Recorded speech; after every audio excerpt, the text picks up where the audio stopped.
Hey guys, and welcome to Snowbreak Containment Zone. So we have here Nita. So for those who got her, more or less you guys know what Nita has and what Nita can do. But for those who don't have her yet, this is more or less an overview of her whole kit, and we're starting off with her skills. So it's going to be standard skill Cadence of Doom. It's a cooldown of 5 seconds. Energy cost is going to be 5. Nita leaps forward and attacks, pulling a nearby target or targets and dealing thermal damage. Then enters Bhairava state. In Bhairava state, Nita cannot shoot, but using standard skill again in a combo performs a pyro punch. So Nita is going to be dealing somehow skill damage. I'm not sure. It's a pyro punch. So more or less she's going to be a skill type damage dealer again. Impossible because she isn't a ballistic type with the skill. So thermal damage, restoring some U energy and gaining Cinder Chimes. The Cinder Chimes is going to be crucial in in your combos. So max limit of Cinder Chimes is 10. The amount of damage and Cinder Chimes gained depends on the timing of the combo. So Cinder Chimes gained 1 on a perfect timing and 4 on a poor timing. So we'll go through that later on a sample of her kit in action. And the damage multiplier of the first 5 standard skill attacks in a combo are 0.5 multiplier, 0.4, 0.5, 0.5, and 1 is the last one. In the Bhairava state, after 5 consecutive standard skill attacks in a combo, the 6th is enhanced to a Searing Smash, dealing thermal damage and restoring U energy, in which Nita exits the state. I wonder why they included U energy here, because again, when we go to her ultimate skill, it doesn't consume U energy. So let's look after that. In the Bhairava state, if Nita exceeds the max limit of Cinder Chimes, she becomes overheated and causing her to lose 10% of max HP in and exit the state. This is going to be crucial in you making sure that you hit those combos, because once you overheat and you're down to 1 HP, which again I'll explain later, you're gonna be out of the game. So Bhairava state is not cancelled by dodging, with Nita instead performing a dodge tackle that deals thermal damage during the dodge.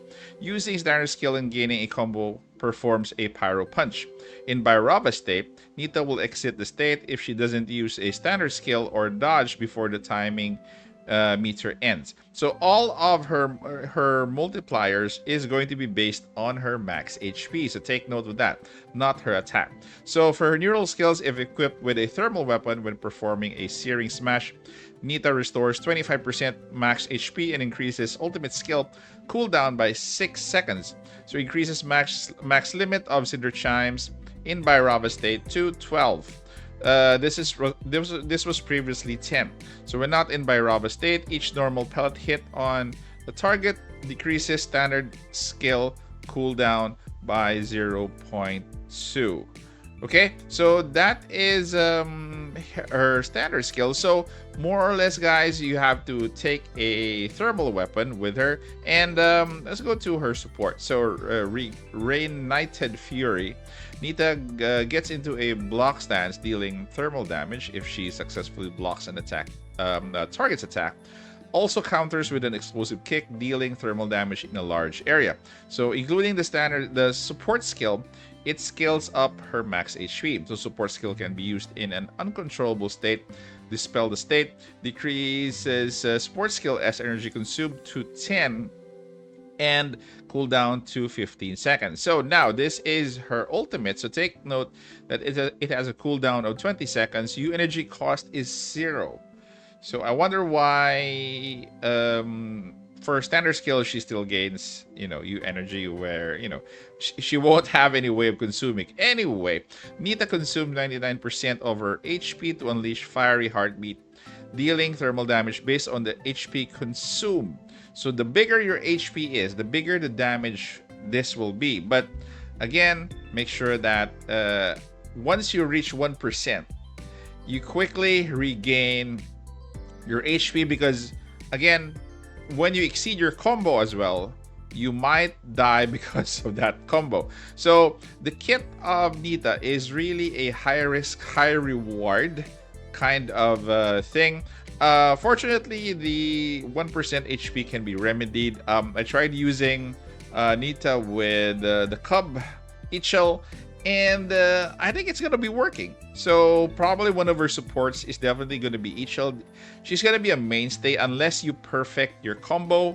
So for the neural skill, converts 60% of HP consumed by ultimate skill to a shield lasting 12 seconds. So you do have a shield, but again, this shield doesn't hold much, especially if you are swarm. If equipped with a thermal weapon, increase final damage of fiery heartbeat by 20%. So going towards the Dewas alignment, Nita becomes stronger depending on the number of perfect timing standard skill attacks in the combos in the current battle. So perfect should be 1. 5 times increases thermal damage by 20. 10 times decreases damage taken by 15. And 15 times increases healing received by 10%. For each alignment index, Nita's healing gets an extra 5%. So Nita's healing. So basically, this is her healing. This is not based on other healing. Okay, so now that we have her skills covered, let's move first to her Auctus drive. So her Auctus drive is basically her manifestations. So for the first one, when performing a Searing Smash, this is the last punch. The lower the number of Cinder Chimes, the greater the damage dealt, up to 150. So this means that you have to make sure that your combos are perfect, because it will give you a additional 150 more damage. Next is going to be if equipped with a thermal weapon. It's a silent surfing. Nita restores HP when using standard skill in Bhairava state. Restores 4% max HP on a perfect timing and 1% on a poor timing. So again, Searing Smash will not trigger this effect. So this will be triggered 5 times in total. The 6th is going to be Searing Smash. Then you have Infernal Desire in Bhairava state. Decreases the amount of Cinder Chimes gained in poor timing of standard skill attacks by 3. So from 4 you go down to 3, which is actually nice. And the last one is a Secret Dharma. When Nita's HP changes by more than 3% of max HP, gains karmic drumbeat effect, increases damage by 50% for 5 seconds. Okay, for her neuronics, we've discussed most of this already. So if equipped with a thermal weapon, when performing a Searing Smash, restores 25% of max HP and decreases ultimate skill cooldown by 6 seconds. Next one, these are the crucial ones that I'd like to go through. So another one for the standard skill, if max limit of Cinder Chimes is 12, when not in Bhairava state, each normal pellet hit on a target decreases standard skill cooldown by... So if you want to hasten your standard skill, technically you still need to use your shotgun. So ultimate is convert 60% of consumed of HP consumed by ultimate skill to a shield, which is actually very, very crucial. If equipped with a thermal weapon, increases final damage of fiery heartbeat by 20%. So that is for the ultimate. For the support skill can be used in an uncontrollable state, dispel in the state, and the last one is decrease support skill S energy consumed to 10 and cooldown to 15 seconds. So with the weapon and the logistics missing, let's go over to the recommended parts. So initially, right now for the test, I'll be using this weapon, Scarabée. This was previously one of the weapons that we got already. We have this already, so I'm going to be using that. This one is a nice alternative, but again, we're going to be getting the weapon for her for free, so why use this weapon? I'm going to be using this weapon now just for the trial. So max HP by 12, thermal damage by 12 for every 5% max HP. The equipping operative has increased thermal damage by an additional 1% up to 6%. So let's go through her stuff here. So for her weapon, this we will be getting on May 1. So increase max HP by 18%. This I'm sure will be scaled because Can we go through tier 2? No. Can't push to tier 2. But I'm sure that the max HP would be increased by 30%. If equipped by Nita-Pulse, a perfect timing combo using standard skill no longer increases Cinder Chimes. Wow. And Searing Smash resets standard skill cooldown. Wow. When Nita-Pulse HP is above 40,000, which is doable, increases her skill damage by 36 and skill hit increases the target's skill damage taken from the equipped operative by 12%. So definitely, these two are going to be scaling if they reach to tier 2. The weapon is definitely going to be making her very, very good. And for her logistics, which I feel that I previously read through this already. So the max HP of 24 is actually big because this scales up most of her skills. And for 3 officers, if equipped by Nita-Pulse, when her HP decreases, basically what this does, this is simultaneous with using her ultimate skill. So as you are using her ultimate skill, there's a comma here. When her HP decreases, increase the ultimate skill damage by 60%. So as you use her ultimate, this is going to trigger as well. And when she is healed, increases standard skill damage by 60%. So when this is triggered, when she is healed, it doesn't really say that she has to heal herself. You could actually heal her when you are using Eat Shield the Cub. So increases standard skill damage by 60%. So as you do her standard skill as well, when she is healing, so also the standard skill increase is by 60%. This is a big deal. So both her weapon and her logistics are very crucial to her final, for her final damage. Right now, I'm going to be showcasing really what she can do, but her ultimate damage, we will see once she arrives. Again, I'm already excited for her kit. It's really a high risk, high reward kind of thing. So let's go to an overview of what she can do and more or less get a feel of her combo. So for the current build that I have for her, I'm just using, let's take a look at the details of the gun. The gun is going to be Scarabée, and the logistics is going to be Fenya Squad, which gives her ultimate skill damage by 32 and increases damage dealt by 46 after 10 seconds.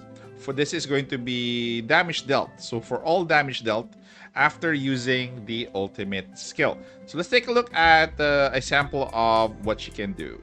Okay, so we are running her solo without any support whatsoever. So you should be careful when using your ultimate skill because it will take you down to 1% unless you are going to be precise about gaining your HP as you do your standard skill. So let's do our ultimate skill here. So by using that, you're down to 1%, but you do have a shield. So it really helps that you can gain that HP the soonest so that you won't be prone to getting yourself killed when using that ultimate skill. So again, you can freely use your ultimate skill, but be careful about your combo. It's because you need to hit that blue area in the middle so that you don't go over the limit. Again, the lower the cinder that you are stacking, the better. So again, you are gaining HP, but it's going to be a risk. Especially if you can't control the enemies that are popping out or you are being swarmed. So it's nice to have a good logistics healer, not logistics healer, but an operative healer with you. So again, each shell is going to be the best for her at this point. So there you go. Using, again, you can use the ultimate anytime you want because It doesn't have any cost in terms of you energy, but again, make sure that you can heal as soon as you can. So it's really a high risk, high reward. The gun and her logistics is going to take her further in terms of what she can do really with her kit. So again, most of the time when you're using her, you're going to be looking at that bar below. And right now her damage is, you know, kind of average, because again, she doesn't have everything that she needs. But we'll see once we get her in terms of how much damage she can deal. So we're about to go further here.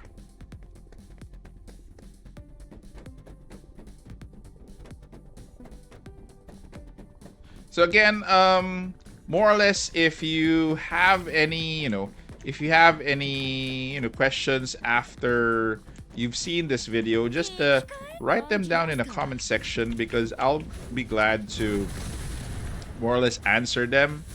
If you do have some concerns about her kit, so the smaller the chimes, the better, because there are big bonuses if you don't have an error in terms of the combo.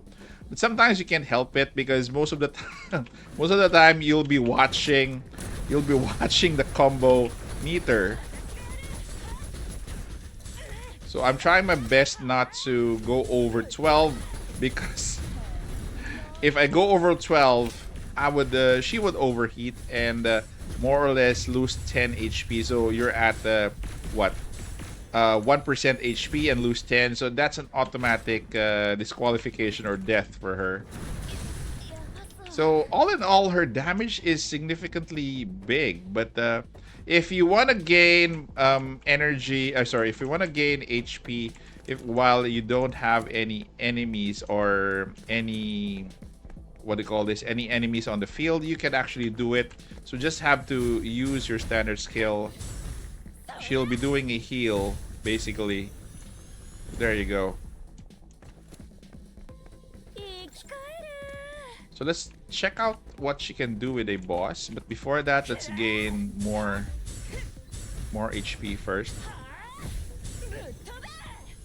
Okay, so the quicker the combo, the lesser the cinder, the better.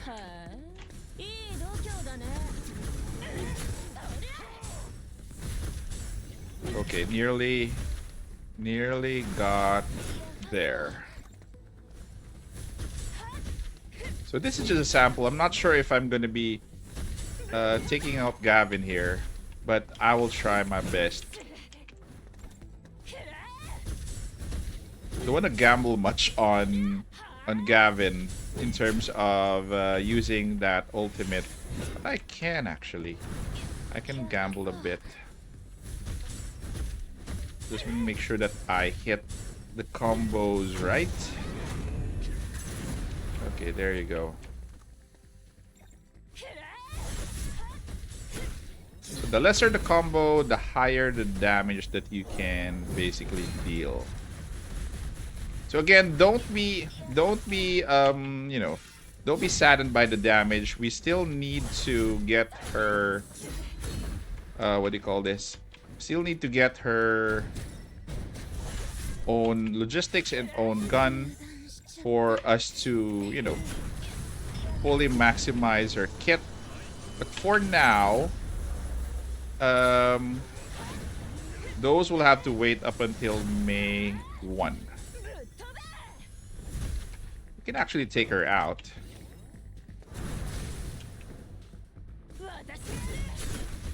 I just hope that I can not, die here. Okay, we're nearing the end of this run. Just gonna be taking her out with standard skill for a bit, and the last coup de grace would be, oh, he's still alive.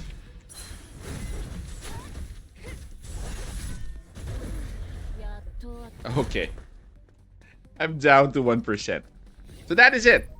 So right now, I don't think we could judge her yet in terms of how powerful she is. We don't have her complete accessories or her weapon and her logistics. We don't even have her Auctus drive.